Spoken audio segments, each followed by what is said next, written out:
River Heights is a Nancy Drew spin-off series that started in 1989. It has nothing at all to do with Nancy Drew or mysteries. It's actually a knockoff of the Sweet Valley High series. River Heights lasted 2 years and 8 months before being canceled and mostly forgotten. Since pretty much no one else has reviewed these books, I will make a point of being extra thorough in this video review series. Even if it turns out the romance is awful, I have watched a lot of soap operas. I have built up an immunity to bad romance. Argo Funk Book Review, Argo Funk Book Review. The book starts with a prologue where Nancy Drew and Nikki Masters get ready for the first day of school.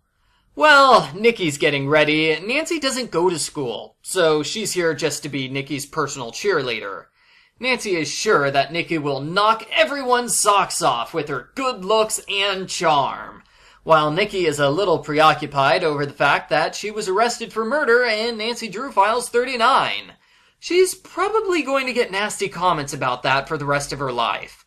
But this is a new start and a new series, so let's try not to focus too much on that, okay? Nancy completely disappears from the book after page 6. So I hope you weren't expecting to see much of her in this series. Nikki starts junior year by meeting up with her two best friends, Lacey and Robin. Robin is the sports enthusiast who's focused on reality, while Lacey is the boy-crazy optimist. Clearly, these two characters are Nancy Drew's best friends, just with different colored hair. For the first few chapters, everyone gossips about Nikki all the time. They don't even try to hide it, and Nikki gets sad.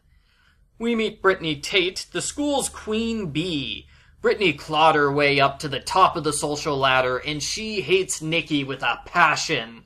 Mostly she's jealous because Nikki is rich and gets whatever she wants without even trying. Brittany also has two best friends, because apparently friends at River Heights High are separated into groups of 3. Speaking of threes, the book's title promises a love triangle. It comes with Tim Cooper, the new student from Chicago.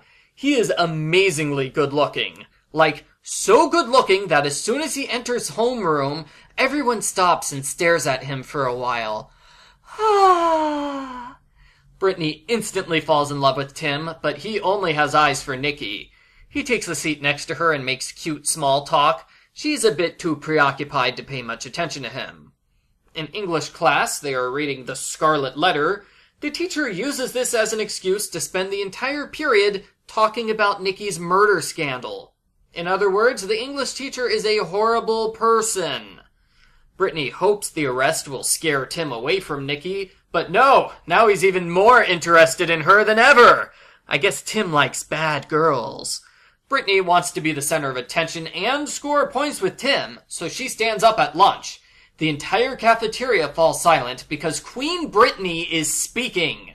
Brittany tells everyone to stop gossiping about Nikki. She doesn't mention Nikki by name, but everyone gets the message and immediately conforms their behavior to meet the arbitrary standards of this one random girl. I don't miss high school at all. Tim gives Brittany a big smile and she feels on top of the world for a brief moment until she sees Tim and Nikki signing up for play auditions together. Oh no! Brittany walks home, and she gives an extended gripe about how awful her life is. Mostly, Brittany is upset because she's poor. Poor for River Heights, that is. She's way richer than I'll ever be. Still, Nikki's family owns the local electronics company, country club, and a couple of mansions. Brittany's family can't even afford to get her a car. And now, Nikki is stealing the man of Brittany's dreams away from her. It's so dramatic. She met this guy earlier today. Why is she throwing such a fit? Nikki and Tim start to get closer as he lays on the charm while talking to her. She offers to show him around town. Brittany is mad at this turn of events until she accidentally gets her hands on a picture that Tim hid inside a book. The picture is of Yvette, Tim's sexy ex-girlfriend. She has crazy hair, a skimpy skirt, and a sweater with a low-cut back.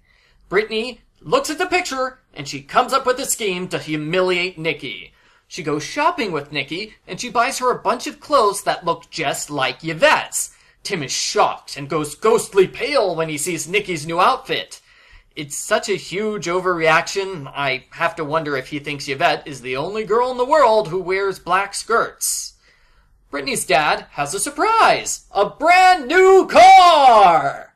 Well, new to her, it's the oldest, most broken down piece of junk he could find. In fact, it breaks down completely in the school parking lot, and the principal mistakes it for an abandoned car that should be towed. Tim and Nikki go on a tour of the town, and they go on a date at a local hangout. Brittany does Nikki's makeup, so she looks like Yvette, and she makes a big deal over Nikki's new style. Tim is a little spooked, but he's okay with his new girlfriend looking exactly like his ex. Kinda creepy there, Tim. Tim and Nikki kiss each other at the end of the date. That's when Brittany hides the photo of Yvette inside Nikki's locker. When Nikki opens it, the photo comes out. Tim sees it, and he accuses her of dressing up like Yvette in order to seduce him. He gets really mad at Nikki for being a fake, and he doesn't believe her when she says she's never seen the picture before. Poor Nikki. For some reason, the art club adopts Brittany's car and covers it with decorations. Brittany is roped into writing a newspaper article about the car. She writes that it's awful and should be removed immediately. Later on, the local news station does a story about the car, and they interview Brittany about it. Again, she insults the car for being awful. I'm wondering how Brittany's parents feel about the situation. Didn't they notice she never brings her car home from school? When they saw her on the news, did they not recognize the car, or do they just not care? Questions. A new dance club opens in town, and their first week is for high schoolers only. Everyone shows up for the grand opening, including Jeremy Pratt. Jeremy is the guy who takes top billing in the series logo. He also gets mentioned in the advertisements for this series. It's strange that he gets so much credit as a character when he only shows up in one scene. Maybe he's important in later books? I don't know. Anyway, Jeremy is a snob, and he decides to humiliate one of the brown-nosers in front of Nikki by asking which one of them is a better dancer. Nikki picks the other guy, and Jeremy is shocked that a woman would reject him. Doesn't she know who he is? And that's it for Jeremy in this book. Bye-bye, Jer. You had less screen time than Nancy Drew, and she was prologue only. The dance club has a non-alcoholic bar, but a guy who acts like he's drunk shows up and starts hitting on Nikki. She physically pushes him away, and Tim appears to ask Nikki if she's okay. She tries to tell Tim the truth about the photograph again, but Brittany interrupts and proudly declares that Tim is her date tonight. Nikki is crushed. Brittany takes the license plates off of her car so no one can trace it back to her. By complete coincidence, Nikki is there with the zoom lens camera. She takes pictures of Brittany with the license plates. Her friends say she should blackmail Brittany over this, but Nikki is far too nice to do something like that. At the play auditions, Nikki channels her wild emotions by screaming and crying. Tim is very impressed with her acting skills. Of course, Tim and Nikki end up getting picked as a romantic couple in the play, because in this high school, teen drama is more important than acting ability. Tim and Nikki are both miserable about being separated, and Lacey eventually decides she can't handle it anymore. She blackmails Brittany with an anonymous note, saying that the truth about the car will be revealed unless Brittany comes clean to Tim. As you'd expect, Brittany's confession is more sneaky than sincere. She tells a series of half-truths in order to make herself and Nikki seem completely innocent of all wrongdoing. Tim is overjoyed that the Yvette thing was a big misunderstanding. He runs to Nikki, says he wants to date her again, and they kiss each other a lot. We end with a cliffhanger. On the second to last page, Tim mentions that he's got a secret. A dark, evil secret that could ruin their relationship forever! Dun dun dun! The end. Post-book follow-up.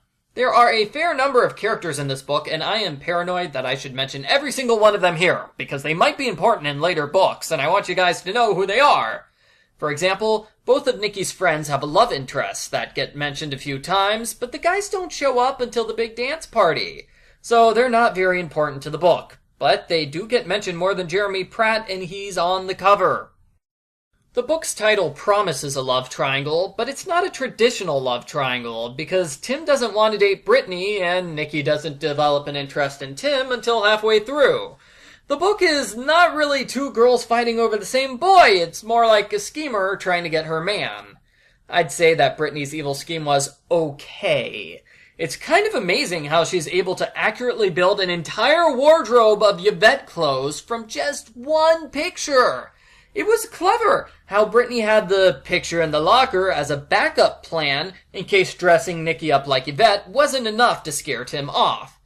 But this plan had definite flaws. It would have fallen apart if Tim bothered to tell Nikki about Yvette. It also would have fallen apart if Tim wasn't there when Nikki found the picture in her locker. So the plan is half clever and half dumb luck. It was also dumb luck that Nikki discovered the truth about Brittany's car, prompting the blackmail thing, which was just a way to resolve the story. Overall, I enjoyed this book. I like soap opera drama in general, and the subplot about Brittany's car was humorous. I'm interested in seeing more of the various background characters and expanding the world of River Heights High School, but I suspect that the next book will just be the love triangle drama on repeat. We'll see what happens. I give River Heights a number 1, love times 3, a 7 out of 10.